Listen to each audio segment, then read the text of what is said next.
kehidupan dalam kuburan jauh lebih panjang dibandingkan kehidupan di dunia. Nabi SAW bersabda, "A'maru ummati baina sittina wa sab'in." Bahwa usia umatku itu hanya berkisar 60 sampai 70 tahun saja. Sedikit yang lewat 70 tahun. Kalaupun ada usia yang sampai 100 tahun itu sedikit sekali.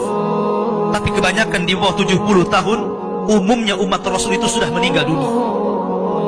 Tetapi ketika orang masuk ke dalam kuburan, usia dia di kuburan sampai kiamat ditegakkan itu panjang sekali. Anda bisa bayangkan, orang yang meninggal sejak zaman Nabi Adam sampai hari ini kiamat tidak dibangkit-bangkitkan, menunjukkan bahwa kehidupan kuburan jauh lebih panjang dibandingkan kehidupan dunia.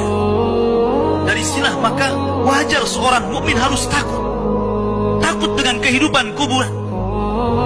Ma'asyiral muslimin yang dimuliakan Allah Azza wa Jalla.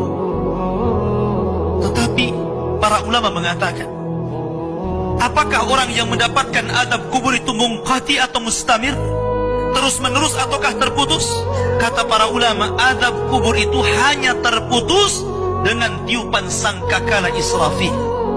Ketika itulah Nabi SAW menceritakan bahwa Allah Subhanahu wa Ta'ala memerintahkan kepada Israfil untuk meniup sangkakala yang pertama.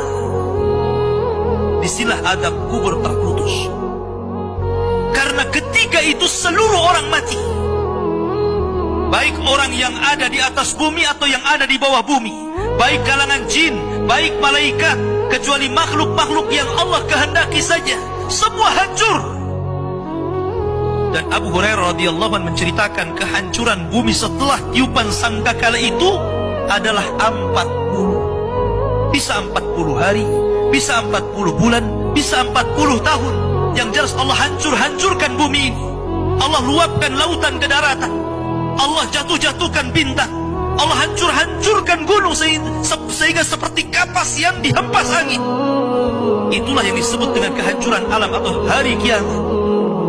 Baru setelah kemudian bumi tidak bulat lagi, tapi bumi terhampar. Allah ganti bumi yang kita pijak dengan bumi yang baru. Itulah yang disebut dengan padang mahsyar. Maka disitulah Allah Subhanahu wa Ta'ala memerintahkan Israfil untuk meniup sangkakala kebangkitan. Yang kedua kalinya Israfil pun kemudian meniup sangkakala. Maka dari situlah manusia keluar dari perut bumi. Wa akhrajatil ardu athqalaha. Allah keluarkan beban-beban beratnya. Disitulah orang-orang yang beriman, ketika mereka muncul dari kuburan, maka mereka akan berkumpul dengan keluarganya.